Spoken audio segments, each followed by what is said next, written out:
দীর্ঘ ইতিহাসের মধ্যে তারা নবীদেরকে হাজার হাজার নবীদেরকে তারা হত্যা করেছে। মুসলমানের গুণ কোরআন হাদিস অনুযায়ী হওয়া একান্ত জরুরি।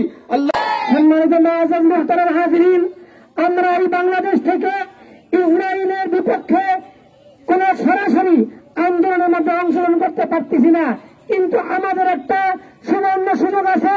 যদি আমরা আমাদের ফিলিস্তিনের মা বোনের ইজ্জত হেফাজত করতে চাই, ফিলিস্তিনের মুসলমানদের রক্তের বদলা নিতে চাই, তাহলে আমাদেরকে ইসরায়েলি সর্বপ্রকারের পণ্য বয়কট করতে হবে। কারণ ঠিক না পৃথিবীর বিভিন্ন জায়গায় মুসলিমরা নির্যাতিত, নিষ্পেষিত, মজলুম হচ্ছে। এর সবচেয়ে বড় দুইটি কারণ আমার পরিলক্ষিত হয়। তার মধ্যে একটি কারণ হল মুসলমানদের অনৈক্যের কারণে মুসলমানরা আজকে দুনিয়ার জমিনে নির্যাতনের শিকার হচ্ছে। দ্বিতীয় নম্বর কারণ হল মুসলমানরা আজকে গুনাহের কারণে নিজের ইমানি শক্তিকে দুর্বল করে ফেলেছে।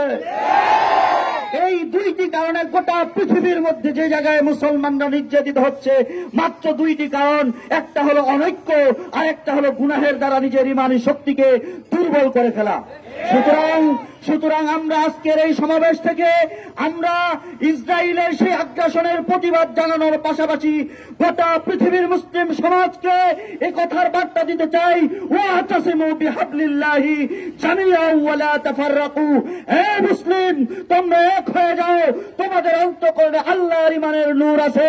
সুতরাং মুসলিম বিশ্ব যদি এক হয়ে যায়, এদের অন্তঃকরণে এমন ইমানের আলো আছে, এমন ইমানের আগুন আছে, গোটা পৃথিবীর পরাশক্তি যদি এক জায়গায় হয়ে যায়, আর মুসলিম যুদ্ধ যদি এক হয়ে যায়, পৃথিবীর কোন পরাশক্তি মুসলিমকে পরাজিত করতে পারবে না, পারবে না, পারবে না ইনশাআল্লাহ।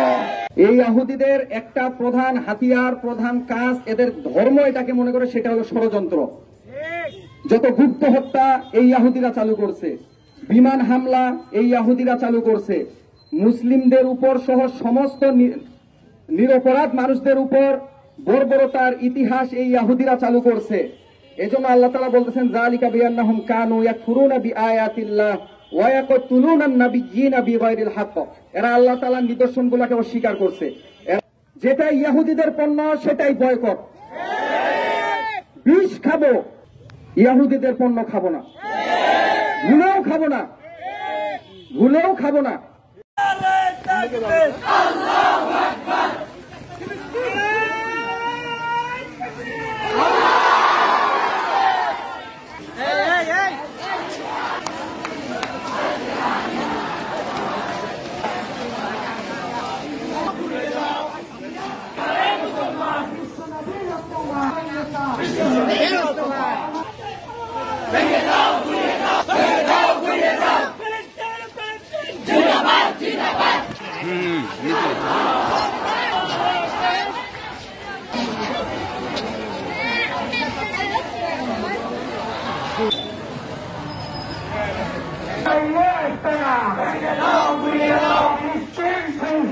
Allah